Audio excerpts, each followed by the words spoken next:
नमस्कार दर्शकों, स्वागत है आप सभी का आपके अपने YouTube channel astrologer Deepa Sharma में। कैसे हैं दोस्तों आप?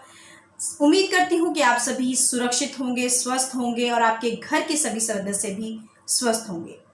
और हमारी ईश्वर से यही प्रार्थना है कि आप सभी स्वस्थ रहें, सुरक्षित रहें। दर्शकों, आपसे आज हम जिस टॉपिक पर चर्चा करने वाले हैं वो आप सभी के लिए बहुत इंपॉर्टेंट है, क्योंकि आज हम जिसकी बात करेंगे वो है इसी कोरोना वायरस से रिलेटेड। जी हाँ, अगर आपको भी भय है, डर है, अंदर कहीं एक फियर है कि ये बीमारी कहीं आपको तो नहीं हो जाएगी, क्योंकि इसके कुछ लक्षण हैं जो हमें पता है, लेकिन ऐसे बहुत सारे लक्षण हैं जो हमें नहीं भी पता है। यानी कि बहुत सारी ऐसी चीज़ें हैं जो हमें सच में नहीं पता कि इन वजह से भी ये बीमारी हो सकती है। तो ऐसे में क्या करना चाहिए, क्या सावधानियां बरतनी चाहिए और क्या ज्योतिष के अनुसार कोई ऐसा उपाय है या कोई ऐसी चीज है जिससे कि आप इन सब चीजों को दूर कर सकते हैं, इस वायरस का संक्रमण, इस वायरस का प्रकोप आप दूर कर सकते हैं? क्या ऐसा कुछ है? तो जी हाँ, बिल्कुल है। और आज हम इस वीडियो में इसी विषय पर चर्चा करेंगे कि कैसे आप इस वायरस को माफी चाहूंगी, कैसे इस वायरस को आप अपने घर से दूर रख सकते हैं, इस संक्रमण से बच सकते हैं। कुछ चीजें होती हैं जो कि नेगेटिविटी को दूर करती हैं। हमने पहले भी एक वीडियो बनाई है कि नेगेटिव ऊर्जा क्या होती है और ये कैसे आपके घर में आती है और इसे कैसे दूर किया जा सकता है। तो नेगेटिविटी से बचने के लिए, क्योंकि अगर आपके घर में बीमारी आ रही है, संक्रमण आ रहा है, तो ये कहीं ना कहीं नेगेटिविटी या नकारात्मक ऊर्जा होने की वजह से ही आता है। क्योंकि अगर आपके घर में नकारात्मक ऊर्जा है तो ही वो उसको ऑब्जर्व करेगी, खींचेगी और आपके घर तक लाएगी। लेकिन अगर आपके घर का एनवायरनमेंट पूरी तरह से पॉजिटिव है, अगर आपके घर का एनवायरनमेंट पूरी तरह से अच्छा है, तो कहीं भी किसी तरह की कोई बीमारी आपके घर में नहीं आ सकती। जैसा कि कहते हैं कि साफ सफाई रखिए, साफ सफाई करने से कोई बीमारी आपके घर में नहीं आएगी, उसी प्रकार से अगर आप नेगेटिविटी को अपने घर से दूर रखते हैं तो भी आपके घर में कोई बीमारी नहीं आएगी, कोरोना वायरस जैसी प्रॉब्लम नहीं आएगी। इसके लिए सबसे पहले आपको क्या करना चाहिए, पहली टिप और पहला उपाय यहाँ पर यही रहेगा कि लोग कह रहे हैं कि आप फिनाइल का पोछा लगाएं, आप डेटॉल का पोछा लगाएं, बिल्कुल लगाइए, लेकिन नेगेटिविटी को दूर करने के लिए आप अपने घर के पोछे के पानी में नमक जरूर डालें। क्योंकि नमक एक ऐसी चीज होती है, जैसे कि आपने सुना भी होगा कि बाहर से जो सब्जियां लेकर आ रहे हैं उसे नमक के पानी से धोइए, क्योंकि नमक वायरस को काटने के लिए सबसे इंपॉर्टेंट चीज होती है। या ये कहेंगे कि नमक से कोई भी वायरस, कोई भी चीज का काट होता है तो उससे रिलेटेड आपको ये यहाँ फायदा पहुंचा सकता है, क्योंकि नमक सबके घर में इजीली अवेलेबल होता है, आसानी से उपलब्ध होता है, मिल सकता है। तो आपको क्या करना है, जो पोछा घर में आप लगा रहे हैं, जो भी आप चीज़ें साफ सफाई कर रहे हैं, उसे नमक के पानी से कीजिए। आपके दरवाजे के हैंडल हैं, खिड़कियां हैं, दरवाजे हैं, कुंडी है, जो भी चीज़ों में आपको लगता है कि यहाँ संक्रमण होने की संभावनाएं हो सकती है, वहां पर आपको नमक के पानी से सफाई करनी है। दूसरा क्या करना है, ये तो हुआ कि घर में साफ सफाई में आप नमक ले सकते हैं, साबुत नमक भी ले सकते हैं और नॉर्मल नमक जो आप अपने घर में खाने के लिए यूज करते हैं वो नमक का भी आप इस्तेमाल कर सकते हैं। दूसरी टिप यहाँ पर ये रहेगी, दूसरी चीज आपको क्या ख्याल रखना है, आप अपने घर में दोनों समय, नहीं कहूंगे कि अगर आप रोज करते हैं तो बहुत अच्छा है, दोनों समय करते हैं तो बहुत अच्छा है, वरना एक समय तो आपको निश्चित रूप से करना है।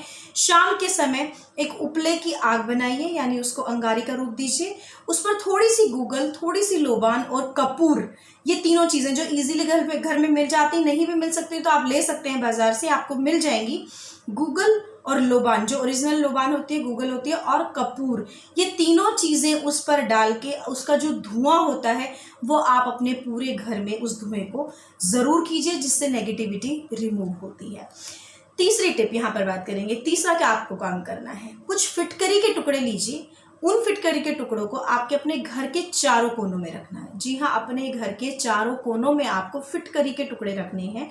फिटकरी के टुकड़े आप अपने घर के चारों कोनों में, या ज़्यादा कोने हैं या आपके घर में ज़्यादा रूम्स हैं तो वहाँ आप हर रूम में एक एक टुकड़ा आप रख सकते हैं। ये भी नेगेटिविटी ऑब्जर्व करने का बहुत ही आसान तरीका है।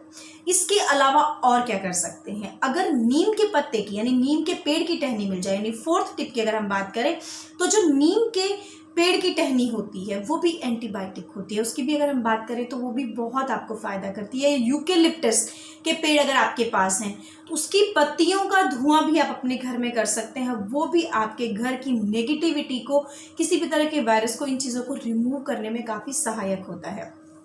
उसके अलावा हम बात करेंगे, जैसे हम कह रहे थे नीम की टहनी, अगर नीम की टहनी आप लाते हैं अपने घर के मुख्य द्वार पर लगाइए, या फिर आप अपने नहाने के पानी में भी उसका इस्तेमाल कर सकते हैं। थोड़ा सा पानी में आप नीम की पत्तियों को उबालिए और उस पानी से, या यूकेलिप्टस जिसको सफ़ेदा बोलते हैं, सफ़ेदे का पेड़, उसकी पत्तियों को भी उबालकर आप स्नान कर सकते हैं, नहा सकते हैं। अगर आपको लगता है आप बाहर गए हैं, सामान लेकर आए हैं, तो साधारण पानी से स्नान करने की बजाय, नहाने की बजाय, अगर आप नीम की पत्तियां या यूकेलिप्टस की पत्तियां डालकर नहाते हैं तो उससे भी आपका जो संक्रमण है वो दूर होगा, यानी कि उससे भी आपकी जो बॉडी की नेगेटिविटी है वो ज़रूर रिमूव हो जाएगी।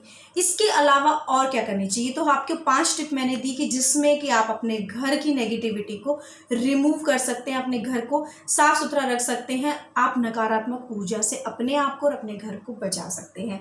क्योंकि ये महामारी देखिए पूरे विश्व की महामारी है, देश में फैली है, विश्व में फैली है। हम अपने दर्शकों से यही उम्मीद करते हैं कि आप इस समय पर धैर्य के साथ, सुरक्षा के साथ अपने घर में रहिए और छोटी छोटी सी सावधानियां बरतने से आप अपने घर को इन नकारात्मक ऊर्जा से, इस नकारात्मक बीमारी से आप अपने घर को बचा सकते हैं। तो हमारी यही टिप है, ये 5 उपाय जो आपको करने हैं अपने घर में, जिन साधारण उपायों से आप अपने घर की नेगेटिविटी को, नेगेटिव ऊर्जा को रिमूव कर सकते हैं। इसके अलावा क्या कुछ और भी कर सकते हैं? आपको ऐसा कुछ लगता है कि आप कुछ ऐसी चीज़ कर सकते हैं जिससे कि आपके घर की नेगेटिव ऊर्जा दूर हो जाए? जी बिल्कुल हो सकती है। घर में जूते चप्पल लेकर प्रवेश ना करें। ये अगर हम आध्यात्मिक दृष्टि से देखें तो भी हमें पहले देखा होगा, हमारे पहले के समय में जो हमारे बुजुर्ग हुआ करते थे, बड़े बूढ़ों को हमने देखा है कि कभी भी बाहर की चप्पल लेकर घर में नहीं घुसा करते थे। वो हमेशा बाहर की चप्पल बाहर ही उतार दिया करते थे, क्योंकि वहां भी, अब देखिए जैसे सपोज कीजिए, फॉर एग्जाम्पल, एक छोटा सा यहाँ एग्जाम्पल दूंगी, आप बाहर गए हैं, सामान ही लेने गए हैं, आपने अपनी तरफ से पूरी सावधानी बरती, आपने किसी चीज को छुआ नहीं, आपने किसी चीज को हाथ नहीं लगाया, आपने बहुत सावधानी से, आप बाजार गए, आपने आए और आप सामान खरीद कर आए और आपने अपने हाथों को सैनिटाइज भी किया और धोया भी। लेकिन अगर किसी व्यक्ति ने बाहर थूका है और वो संक्रमित व्यक्ति है सड़क पर, वो आपकी चप्पलों, आपके जूतों के द्वारा आपके घर में प्रवेश कर सकता है और आपको पता भी नहीं चलेगा कि वो आपके घर में प्रवेश करके किस तरह से आपको नुकसान पहुंचा सकता है। इसलिए कोशिश करें कि आध्यात्मिक दृष्टि से भी और वैसे भी अगर आप कहें कि नकारात्मक ऊर्जा, तो चप्पल जूतों को हमेशा घर के बाहर स्थान दीजिए। कभी भी बाहर के जूते चप्पल को आप अपने घर में ना लेकर आए। इससे भी आप अपने घर में नेगेटिविटी को काफ़ी हद तक दूर कर सकते हो और ऐसी बहुत सारी छोटी छोटी चीज़ें हैं जो आपके घर में इस नकारात्मक ऊर्जा को, इस बीमारी को दूर रख सकती हैं आपके घर से। दर्शकों, ये तो होती है वीडियो की जिसमें आप अपनी छोटी छोटी टिप अपनाकर इसका लाभ उठा सकते हैं। अगली फिर वीडियो में आपसे मिलूंगी किसी और रेमेडी के साथ, किसी और उपाय के साथ, या किसी और ग्रह की चर्चा को लेकर। अगर आपके मन में भी कोई सवाल है, आप कुछ जानना चाहते हैं, तो आप हमें कमेंट कर सकते हैं कमेंट बॉक्स में। हमारी वीडियोस को लाइक, कमेंट, सब्सक्राइब करने के लिए बहुत बहुत धन्यवाद। नोटिफिकेशन बेल को ज़रूर प्रेस करते रहिए, जिससे आगे आने वाली वीडियोस की जानकारी भी आपको समय से मिलती रहे। जल्दी हाजिर होंगे, तब तक के लिए स्वस्थ रहें, सुरक्षित रहें और घर पर रहें। नमस्कार।